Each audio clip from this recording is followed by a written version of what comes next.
இயேசு கிறிஸ்துவில் பிரியமான சகோதர சகோதரிகளுக்கு வணக்கம். இன்னைக்கு நாம தேவ சகாயம் பிள்ளை அவர்களை பத்தி தான் பார்க்க போறோம். தேவ சகாயம் பிள்ளை யார்? இந்த தேவ சகாயம் நீலகண்ட பிள்ளை என்ற பெயரில் பிறந்து மறைசாட்சி தெய்வ சகாயம் பிள்ளையாய் இருந்தது எப்படி?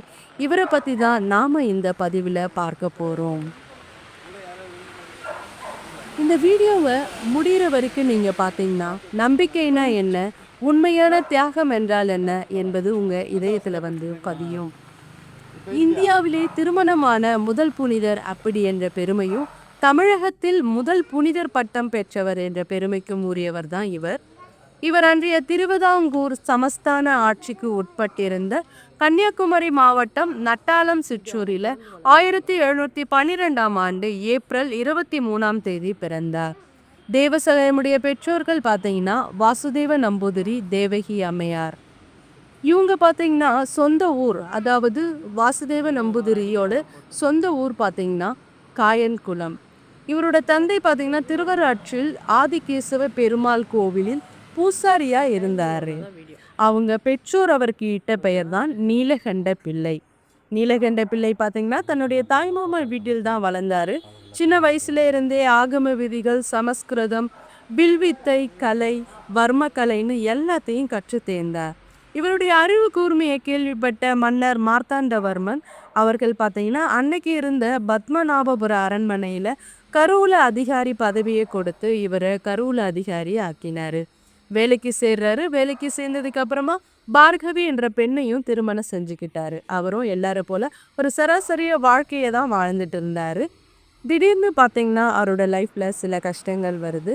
அவர் வீட்டில் வளர்த்துக்கிட்டு இருந்த ஆடு மாடுகள்லாம் இறந்து போகுது. அதனால அவருடைய பொருளாதாரம் பார்த்தீங்கன்னா கொஞ்சம் கொஞ்சமாக சரிய தொடங்குது. இதனால ரொம்பவே மன உளைச்சலுக்கு ஆளானாரு.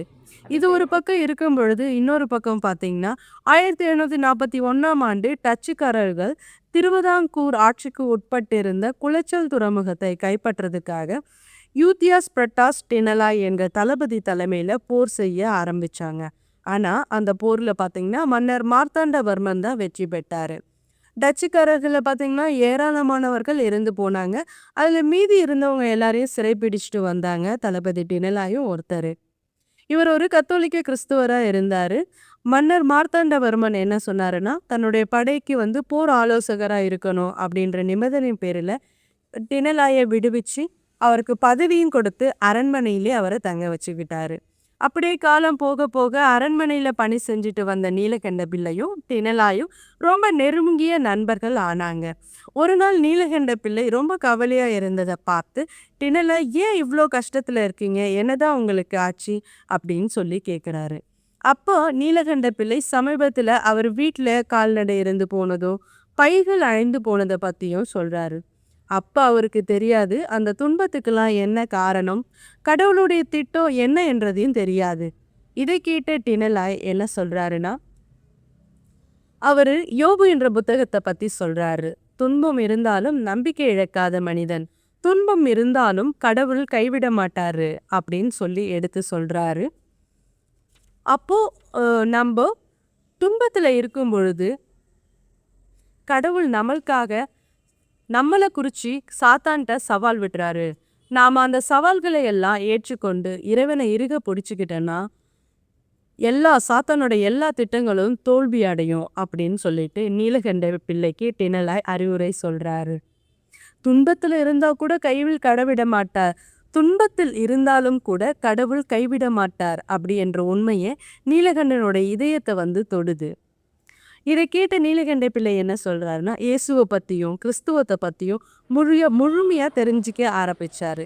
இதனால கிறிஸ்துவரா வாழணும் அப்படின்னு முடிவு செஞ்சு அன்னைக்கு இருந்த பாண்டிய நாட்டின் இடமான நெல்லை மாவட்டம் வடக்கம்குளம் அப்படி என்ற இடத்துல இருந்த தேவாலயத்தில் பங்கு தந்தை பரஞ்சோதிநாதன் என்று அழைக்கப்பட்ட ஜோக்லின் அவர்கிட்ட போய் முறையாக மறைக்கல்வி கற்றுக்கிட்டு 1745ஆம் ஆண்டு மே 15ஆம் நாள் ஞானஸ்தானம் பெற்றுக்கொள்றாரு.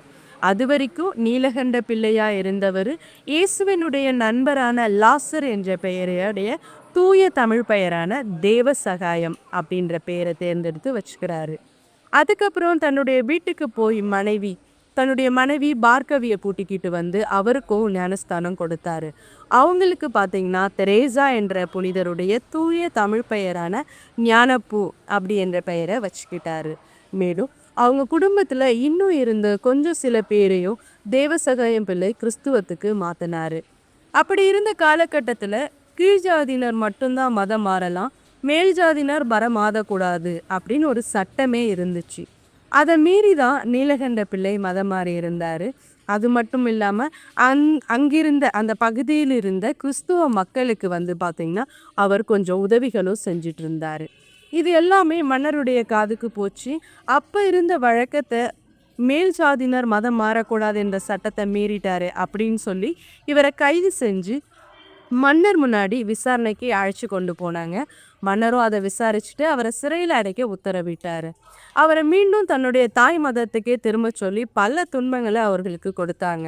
பார்த்தீங்கன்னா எடுத்துக்காட்டா கல் தூணில் கட்டி வச்சு பெரம்பால அடிச்சாங்க, கொதிக்கிற சுண்ணாம்பு சூளையில போட்டு நிறுத்தினாங்க, பாம்புக்கும் தேலுக்கும் மத்தியில் பார்த்தீங்கன்னா அவரை தூக்கி வீசினாங்க, மரப்பேழையில் அடைச்சி வச்சுட்டு எறும்புகள் எல்லாத்தையும் கடிக்க வச்சாங்க, பானையிலே மிளகு போட்டு அவிச்சு அதை ஆவி பிடிக்க வச்சாங்க, உள்ளங்காலில் பார்த்தீங்கன்னா தினமும் 30 அடி பெரம்பால் அடிச்சாங்க. இப்படி நிறைய தண்டனைகள் அவருக்கு கொடுத்துக்கிட்டே இருந்தாங்க. அப்பவும் அவர் இயேசு மேல இருந்த விசுவாசத்தை மட்டும் கைவிடவே இல்லை. தொடர்ந்து ஜெபிச்சுக்கிட்டே இருந்தாரு. இதுவும் மன்னர் காதுக்கு போய் சேர்ந்துச்சு. அவருடைய பிடிவாத குணத்தை கேள்விப்பட்ட மன்னர் கோவப்பட்டு, அரண்மனை உப்பத்தில் இருந்து வந்தவனுக்கு இவன் என்னுடைய ஆணையை எப்படி மறுக்கிறான், இவனை நாடு கடத்தி கொன்னுடுங்க அப்படின்னு சொல்லி உத்தரவு கொடுத்துட்டாரு. இந்த மன்னருடைய ஆணை ஏற்கனவே தேவசகாயம் பிள்ளைய தீத்து கட்டணும் எண்ணிட்டு இருந்த காதுக்கு தேனா பாஞ்சிச்சு. அதை அவங்க ரொம்ப அதிகமாகவே பயன்படுத்த ஆரம்பிச்சிட்டாங்க. அவங்க அவரை பெரிய சங்கிலியால கட்டி அன்னைக்கு இருந்த பாண்டிய நாட்டு பகுதியில் இருந்த ஆரல்வாய் மொழியை நோக்கி ஊர்வலமாக கொண்டுட்டு போனாங்க. அப்போ குற்றவாளிகளுக்கு இருக்கக்கூடிய அவமான சின்னமான கரும்புள்ளி செம்புள்ளி குத்தி கழுத்தில் எருக்க மாலையை போட்டு எரும மாட்டைக்கு பின்னாடி பின்னாடி பார்த்த மாதிரி உட்கார வச்சு எல்லா ஊர்களுக்கும் ஊர்வலமாக கொண்டு போனாங்க. அது மட்டும் இல்லாமல் தினமும் 80 பட்டையால் அடித்து காய இருக்கிற இடத்துல எல்லாம் மிளகு பொடியை தூவி விட்டாங்க. அவர் குடிக்கிறதுக்கு தேங்கி இருந்த அழுக்கு தண்ணியை தான் கொடுத்தாங்க. ஆனாலுமே அவர் செஞ்ச வழியெல்லாம் எல்லா மக்களுக்கும் கண்ணீரோடு வந்து அவரை பார்க்க ஆரம்பிச்சாங்க. அவரு தேவசகாயம் பிள்ளை எல்லா மக்களுக்கும் ஆசி வழங்கிக்கிட்டே போனாரு. அவர் அப்படி போன வழியெல்லாம் புதுமைகள் நடக்க ஆரம்பிச்சது. ஏராளமான நோய்கள் குணமடைஞ்சாங்க. அதே புலியூர் குறிச்சியில கொளுத்துற வெயில்ல ஒரு மொட்டை பாறையில அவரை கட்டி வச்சாங்க. உச்சி வெயில்ல அவரை வாட்டி எடுக்கிறதுனால தாகம் வந்து துடிதுடிச்சு போறாரு. அப்படி இருக்கும் பொழுது அங்க இருக்க வீரர்கிட்ட கேட்குறாரு, தண்ணி கொஞ்சம் குடிக்க கொடுங்கன்னு சொல்லிட்டு.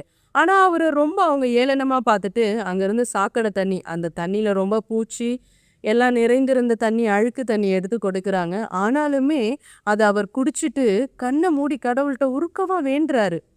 அவர் கட்டி வச்சிருந்த சங்கிலியால பாறையில கை முட்டியில ஓங்கி ஒரு அடி அடிக்கிறாரு. அந்த இடத்துல பார்த்தீங்கன்னா ஒரு அதிசய நீரூற்று ஒன்று உருவாச்சு. அது இன்னைக்கும் எல்லாருடைய தாகத்தையும் தீர்த்துட்டு இருக்கு, அடையாள சின்னமா இருக்கு. அதே மாதிரி தான் திருவிலைப்பட்டி அப்படி என்ற ஊர்ல ஒரு பட்டு போன வேப்ப மரத்துல பார்த்தீங்கன்னா அவரை ஒரு 6 மாசம் சங்கிலியால கட்டி வச்சிருக்காங்க. அந்த பட்டு போன வேப்ப மரம் பார்த்தீங்கன்னா துளிர் விட்டு அவருக்கு நிழல் கொடுக்க ஆரம்பிச்சுது. அந்த நிழல்ல இருந்து அவர் தொடர்ந்து ஜெபிச்சு கொண்டே இருந்தாரு. அப்படி ஜெபிச்சுட்டு இருக்கும் பொழுது ஒரு வாட்டி இயேசுமரி சூசை மூவரும் திருக்குடும்பமா வந்து அவங்கள திடப்படுத்தினதா சொல்லப்படுது. அதுக்கப்புறம் அவரை சுட்டு கொல்றதுக்காக நியமிக்கப்பட்டிருந்த அதிகாரிக்கு பார்த்தீங்கன்னா பல ஆண்டுகளா குழந்தை இல்லாம இருந்துச்சு. அதை தெரிஞ்சுக்கிட்ட தேவசகாயம் பிள்ளை அவர்கள் அவருக்காக உருக்கமா ஜெபிச்சதால அவங்களுக்கு குழந்தை வரம் கிடைச்சது. தேவசகை அவர்கள் பிள்ளைகளை வந்து அடிச்சாங்க, அவரை சாபமிடலை, அவரை இழிவுபடுத்தினாங்க. ஆனாலும் அவங்க இழிவுபடுத்தினவங்களுக்காகவும் அவர் வந்து ஜெபிக்க ஆரம்பிச்சாரு. அவரை கொல்ல நினைச்சவங்களுக்காகவும் அவர் பார்த்தீங்கன்னா ஜெபிக்க ஆரம்பிச்சாரு. அவர் சொல்றது எப்பொழுதும் ஒன்னே ஒண்ணுதான், என் தேவன் என்னோடு இருக்கிறார் அப்படின்னு சொல்லிட்டு எப்பயுமே அவர் சொல்லுவாரு. அது மட்டும் இல்லைங்க, அந்த அவரை கட்டி வச்சிருந்தாங்கல்ல வேப்ப மரம், அந்த இலைகள் வந்து அப்ப இருந்த காலரா நோயை தடுத்து எல்லாருமே, அந்த வேப்ப மரத்தோட இலைகள் வந்து அப்போ வந்து காலரா நோயை தடுத்து எல்லாருமே குணப்படுத்திச்சின்னு சொன்னாங்க.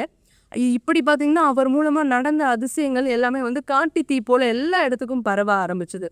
இந்த காரணத்தால அவரை என்ன பண்ணிட்டாங்கன்னா, இதுக்கப்புறம் இவரை விட்டு வச்சா நமக்கு நல்லதில்லன்னு நினைச்ச வீரர்கள் அவரை சீக்கிரமும் கொல்லணும் அப்படின்னு திட்டம் செஞ்சு ஆரல்வாய் மொழியிலிருந்து காட்சாடி மலைக்கு வந்து 1752ஆம் ஆண்டு ஜனவரி 14ஆம் தேதி கொண்டு போனாங்க. அவர் அந்த பாறையில முட்டி போட்டு ஜெபிச்சு, அந்த முட்டு ஊன்றிய தடம் வந்து பார்த்தீங்கன்னா, அந்த முற்று ஊன்றிய தடயம் பதிந்து கருங்கல்லுக்கு கூட தண்ணீர் வரும். இன்னைக்கும் போனீங்கன்னா, அந்த உலகிற்கு சொன்னாங்க அவங்க. கருங்கல்லுக்கு கூட தண்ணி வரும் அப்படின்னிட்டு. இன்னைக்கும் போனீங்கன்னா, அந்த இடத்த நம்ம ஒரு முற்றி ஊன்றிய இடத்த வந்து நம்ம அது பார்க்கலாம். அதுக்கு அடுத்து பார்த்தீங்கன்னா, உயரமான பாறையில அவர சுட முயற்சி செஞ்சு அவங்க கொண்டு போய் நிறுத்தி, அவர சுட்டாங்க. ஆனா, அந்த துப்பாக்கி பார்த்தீங்கன்னா, வேலை செய்யவே இல்ல. அப்போ தேவசகாயம் பிள்ளை என்ன சொன்னாருன்னா, "என்ன கொல்றது தான் இறுதி முடிவா இருந்தா, என்கிட்ட குடுங்கன்னு" சொல்லிட்டு அந்த துப்பாக்கிய அவர் வாங்கி, அவர் ப்ரே பண்றாரு. "ஆண்டவரே என் ஆவியை உம்மிடம் ஒப்படைக்கிறேன்னு" சொல்லிட்டு ப்ரே பண்ணிட்டு, அந்த துப்பாக்கி வந்து அவங்க கிட்ட குடுக்குறாங்க. அதுக்கப்புறம் தான் பார்த்தீங்கன்னா, அந்த துப்பாக்கி வந்து அவர கொல்லுது. அதுக்கப்புறமா அவர தூக்கி வீசி போட்டுட்டு போயிட்டாங்க அவங்க.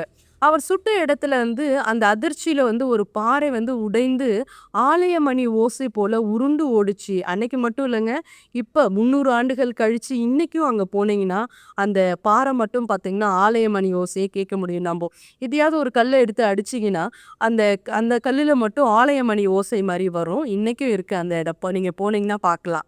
இந்த விசித்திரமான மணியோசையை கேட்டு அந்த பகுதியில இருந்த ஒரு சில கிறிஸ்துவர்கள் என்ன பண்ணாங்க, தே 3 நாள் கழிச்சு பார்த்தீங்கன்னா, தேவசகாயம் பிள்ளையோட உடலை எடுத்து போயிட்டு, நாகர்கோவில்ல அடுத்து இருந்த கோட்டாறு புனித பிரான்சிஸ் சேவியர் ஆலயத்துல வந்து அவங்க அடக்கம் செஞ்சாங்க.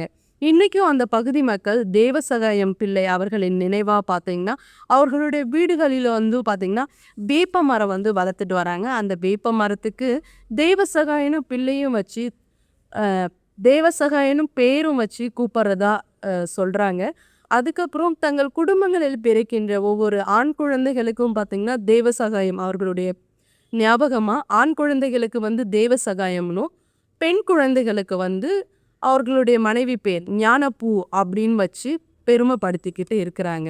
பார்த்தீங்கன்னா, திருச்சபையும் இவருக்கு வந்து 2004ஆம் ஆண்டு அருளாளர் பட்டமும், 2012ஆம் ஆண்டு 2 டிசம்பர் அன்று முத்திப்பேறு பட்டமும், மறைச்சாட்சி பட்டமும் வழங்கினாங்க. அதுக்கப்புறமா 2022ஆம் ஆண்டு மே 15ஆம் நாள் புனிதர் பட்டம் ரோம் நகரில் போப் பிரான்சிஸ் அவர்கள் வந்து வழங்கினாங்க. தெய்வசகாயம் அவர்களுடைய அவர்களுடைய வாழ்க்கை நமக்கு சொல்லித்தர பாடம் என்னன்னா, எவ்வளவு துன்பம் வந்தாலும் சரிதானே, நம்மளுடைய நிலைப்பாடுல நம்ம நிலைத்து இருக்கணும். ஆண்டவர் என்னைக்கு நீங்க நம்புறீங்களோ, அவருக்காக எவ்வளவு கஷ்டம் நீங்க படுறீங்களோ, அந்த கஷ்டத்தை எல்லாம் ஆண்டவர் உங்களுக்கு பல மடங்கா உங்களுக்கு நன்மைகளால தான் நிரப்புவாரே தவிர, என்னைக்கும் ஆண்டவர் கைவிட மாட்டார். இதுதான் நம்ம தெய்வசகாயம் பிள்ளை அவர்களுடைய வாழ்க்கைய பாடத்துல இருந்து நாம கத்துக்கலாம் இல்லைங்களா? நம்பிக்கைக்கு ஒரு விலை உண்டு. உண்மைக்கு தியாகம் தேவை. தேவன் உதவி செய்கிறார். அதெல்லாம் தான் அவர் பெயர் தேவ சகாயம். புனித தேவ சகாயமே, அவமானத்தில் தைரியம் தாரும், துன்பத்தில் விசுவாசம் தாரும், தனிமையில் உறுதி தாரும், நம்பிக்கைக்காக நிலைத்திருக்க எங்களுக்கு சக்தியை தாரும். ஆமேன். தெய்வ சகாயத்தை ஒரு புனிதர் மட்டும் சொல்லிட்டு போயிட முடியாது. ஆனா அவர் வாழ்ந்த விசுவாசத்தின் ஆழத்தை நாம சற்று சிந்திக்கலாம். அவர் ஒரு சாதாரண மனிதர் இல்ல. அவரு அரச அரண்மனையில உயர்ந்த பதவி வகிச்சாரு. புகழும் செல்வமும் பாதுகாப்பும் இருந்துச்சு. ஆனா ஒரு நாள் அவருடைய வாழ்க்கையில இயேசு வந்தாரு. அவர் உணர்ந்தாரு, இந்த உலக பதவி எல்லாம் நிலையற்றது. ஆனால் கிறிஸ்துவின் உண்மைதான் நித்தியமானதுன்னு சொல்லிட்டு அவர் மதம் மாறியதும் அவரை வெறுத்தவங்க அதிகமானாங்க. அவரை ஏளனம் செஞ்சாங்க. அவரை சிறையில் அடைச்சாங்க. பசியால வாட வச்சுனாங்க. அவமானப்படுத்தினாங்க. ஆனா அவ ஒரு வார்த்தை கூட சொல்லல, நான் விசுவாசத்தை விட்டு விடுகிறேன் என்று. இதுதான் நம்மளை சிந்திக்க வைக்கிறது இல்ல. நாம இன்னைக்கு என்ன செய்றோம்? ஒரு சின்ன பிரச்சனை வந்தா, சின்ன அவமானம் வந்தா, ஒரு சின்ன தோல்வி வந்தாலே நம்ம உடைஞ்சு போறோம் இல்ல. ஆனா தெய்வசகாயம் பிள்ளை தன் உடல் உடைந்தாலும் தன் விசுவாசத்தை உடையவில்லை. அவர் நமக்கு சொல்லும் ஒரு செய்தி என்ன தெரியுமா? விசுவாசம் என்பது வசதியில் வாழ்வது அல்ல. விசுவாசம் என்பது சோதனையில் நிலைத்திருப்பது. அவர் துன்பப்பட்ட இடங்கள்லாம் கூட மக்களுக்கு இயேசுவை தான் அறிவிச்சுக்கிட்டு போனாரு. அவர் காயப்பட்டு இருந்தாலும் அவர் உள்ளம் அமைதியா இருந்துச்சு. ஏன் தெரியுமா? ஏன்னா அவர் அறிஞ்சிருந்தாரு இந்த வாழ்க்கை மனிதருக்காக அல்ல, இறைவனுக்காகன்னு சொல்லிட்டு. இன்னைக்கு நம்மளே பார்த்து கேட்குற ஒரு கேள்வி என்னன்னா, நம்முடைய விசுவாசம் சூழ்நிலையை பொறுத்து இருக்கா அல்லது உண்மையை பொறுத்து இருக்கா? புனித தேவசகாயம் பிள்ளை நமக்கு துணிச்சலை கற்றுக் கொடுக்கிறாரு, அவமானத்தை தாங்குற வலிமையை கற்றுக் கொடுக்கிறாரு, சிலுவையை சுமக்கும் மனசை கற்றுக் கொடுக்கிறாரு. இன்னைக்கு நம்ம அவர்கிட்ட கேட்கலாம், புனித தேவசகாயம் பிள்ளையே, சோதனையில் நிலைத்திருக்கும் விசுவாசத்தை தாங்க, மன உறுதியை தாங்க, உண்மைக்காக வாழும் துணிவை எங்களுக்கு தாங்க. இன்னைக்கு நம்மளே கேட்டுக்கலாம், தேவசகாயம் பிள்ளை தன் உயிரை கொடுத்தாரு, ஏன் நாம என்னத்தை கொடுக்க தயாரா இருக்கோம்னு சொல்லிட்டு. அவரு கயிறால கட்டப்பட்டாரு, ஆனா அவரோட விசுவாசம் பாத்தீங்கன்னா கட்டப்படவே இல்லை. அவரை சுட்டு கொன்னாங்க, ஆனா அவரது சாட்சி இன்னைக்கு உலகம் முழுக்கும் ஒலிக்குது. இன்னைக்கு நம்முடைய வாழ்க்கையில சிலுவை இருக்கலாம், துன்பம் இருக்கலாம், அவமானம் இருக்கலாம். ஆனா நினைவில் கொள்ளுங்க, துன்பம் கடைசி வார்த்தை இல்ல, சிலுவை கடைசி வார்த்தை இல்ல, இறுதி வெற்றி உயிர்த்தெழுச்சியே. புனித தேவசகாயமே, எங்கள் வீடுகளில் பயம் இருக்கிற இடத்தில் துணிச்சலை ஊற்றுங்கள், எங்கள் இதயங்கள் சந்தேகம் இருக்கும் இடத்தில் உறுதியை கொடுங்கள், உண்மைக்காக வாழ தேவையான தைரியத்தை கொடுங்கள். எங்கள் விசுவாசம் சூழ்நிலைக்கு அடிமையாவதை தடுக்கவும் உண்மைக்காக எரியும் இதயத்தை தாரும். ஆமேன்.